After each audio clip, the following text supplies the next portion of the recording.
Kapolresta Bandar Lampung, Kombes Polisi Alfred Jacob Tilukai mengatakan anggotanya ada yang terluka saat pengamanan demo singkong beberapa hari lalu. Insiden kemarin ada 10 anggota kami baik Polda Lampung maupun Polresta Bandar Lampung yang mengalami luka.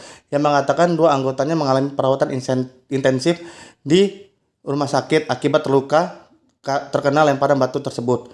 Ada 2 yang menjalani perawatan intensif dari Provos Polsek Teluk Betung Selatan dan satu lagi dari unit Intelkam Polres Bandar Lampung. Provos Polsek Teluk Betung Selatan Bribka Yuli luka di bagian kepala, luka robek 7 jahitan di luar dan 4 jahitan di dalam. Satunya lagi terluka di pelipis mata karena terkena lemparan rambu yang sengaja dicopot dan dilemparkan kepada petugas. Sebelumnya terjadi demo di depan gedung DPRD Provinsi Lampung.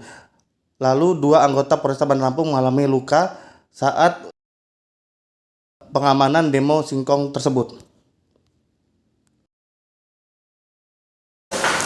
Ada 10 anggota kami, baik dari Polda maupun Polresta Bandar Lampung yang mengalami luka.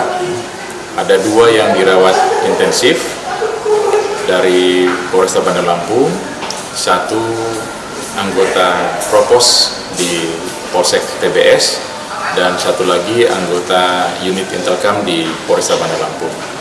Untuk luka yang dialami oleh anggota dari unit Propos Bribka Yuli itu ada luka di kepala akibat lemparan batu, luka robek 7 jahitan di luar dan 4 jahitan di dalam. Kemudian untuk yang di anggota Intelkam saat ini dirawat di rumah sakit BW, itu luka di kepala, sobek di kepala akibat lemparan dari rambu lalu lintas yang dicopot dan dilempar.